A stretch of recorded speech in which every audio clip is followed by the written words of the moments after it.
Hi, I'm Detective Unknown. Hi, I'm Sergeant Backflip. And I'm Inspector Home Run. And we're the Teenage Super Sleuths, myth-busting some of today's greatest scientific hoaxes. This is Johnny on the Spot, science reporter for the Real News Network. You won't find any fake news here. Ladies and gentlemen, the story you are about to see is true. The names have been changed to protect the innocent. Any similarity to persons living or dead is purely coincidental. All characters and events in this show, even though based on real people, are entirely fictional. All celebrity voices are impersonated poorly. We're coming to you today from the Batcave. The Teenage Super Sleuths have had to go into hiding because of the scientific discoveries that they have been making are a threat to the status quo. Okay, this is Johnny on the Spot, science reporter for the Real News Network. And I've been sent some cryptic messages. This time, I'm sitting here with Inspector Home Run. And he has sent me some cryptic messages. Once again, I don't know what they mean, but this is what he says. He says, ice ages, he uses the term interglacial periods, started when CO2 was at a peak.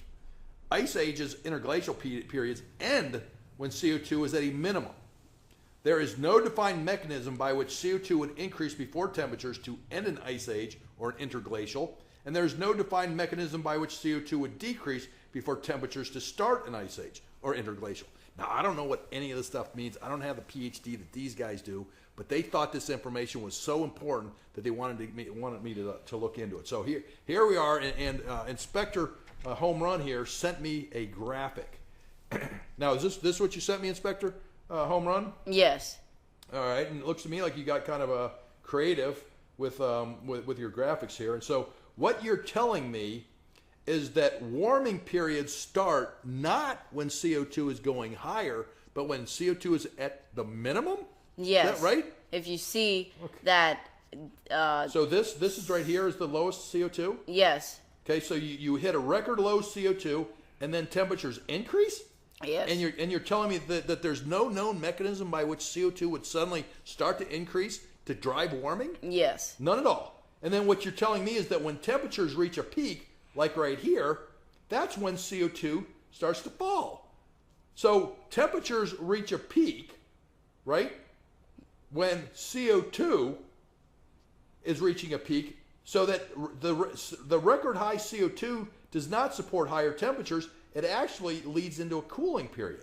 Does that make sense? Yes. So what you're telling me is there's nothing that explains why CO2 would suddenly turn up and drive temperatures higher, and there's nothing to explain why, when you have high CO2, would temperatures suddenly start to cool. Yeah, no one has found one yet and found a reason why yet.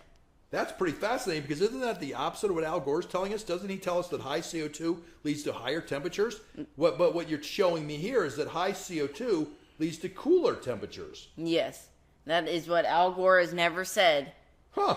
Well, that's pretty doggone fascinating. So, okay, well, this is some more information we have to keep secret. So once again, you're telling me you want people to join your secret science society, but to share this information only with their most trusted allies and never to share it with their teachers? Maybe. You could maybe share it with your teachers. Only share it to the teacher only after they've taught you the exact opposite, that says CO2 drives temperatures higher, when you know for a fact that when CO2 is at record high level, temperatures actually start to cool. So CO2 hits a high, temperatures fall. CO2 hits a low, temperatures increase. That's pretty doggone fascinating. So once again, like, share, subscribe, comment, and check back frequently, because you're telling me you're going to have more videos? Definitely. Okay. I definitely will. All right.